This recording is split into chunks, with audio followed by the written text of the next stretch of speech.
Бүгін жол саласындағы нәзік жандылармен танысу мақсатында біздің түсірілім тобы Ақмола облысының Зеренді ауылына қарай бет алды. Құрғақ қақаған аяз бен секундына 30 метрге дейін соғатын жел.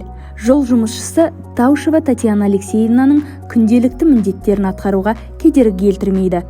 Себебі ол жол пайдаланушыларының қауіпсіздігі мен жайлылығы оның жұмысына байланысты екенін жақсы түсінеді. Зеренді туристік нысандарға толы аймақтардың бірі болғандықтан, оның жұмысының нәтижелері туристер үшін аймақтың көрінісі екенін де жақсы түсінеді. Меня зовут Татьяна. Есімім Татьяна. 2001 жылдан бастап осы 73-ші жол пайдалану пунктінде жұмыс жасаймын. Оқу бітіре салып, бірден осында жұмысқа келдім.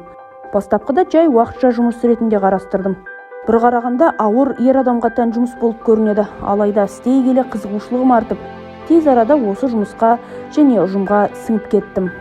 Биыл осында істегеніме 21 жыл толды. Жұмысым өзіме өте қатты ұнайды. Жолшылар өте ауызбіршілігі мол адамдар. Жолшыларды тіпті бір ұлт деп те қарастырып жатады.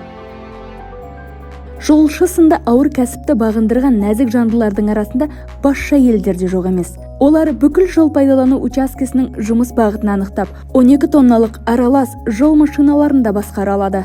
Солардың бірі 73-ші жол пайдалану бөлімінің бастығы Гавалжи Валентина Сергеевна.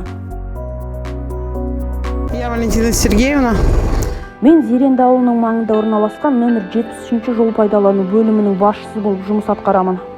160 шақырым республикалық маңызы бар жолды күнделікті күтіп ұстау мен қауіпсіздікті қамтамасыз ету біздің мекеменің мойнына жүктелген жұмыс.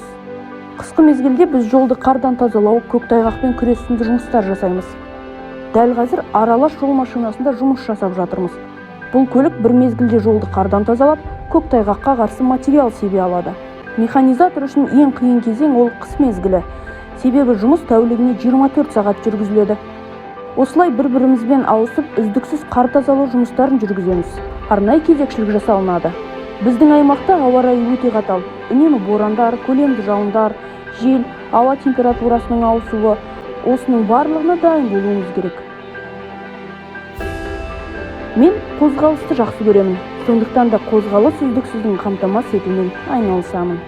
Бүгін жолшы өмірінің бір күнінің үзіндісіне куәгер болдық. Біз жолшылардың жұмысына сәттілік, ал пайдаланушыларға жолдарыңыз ашық болсын дейміз.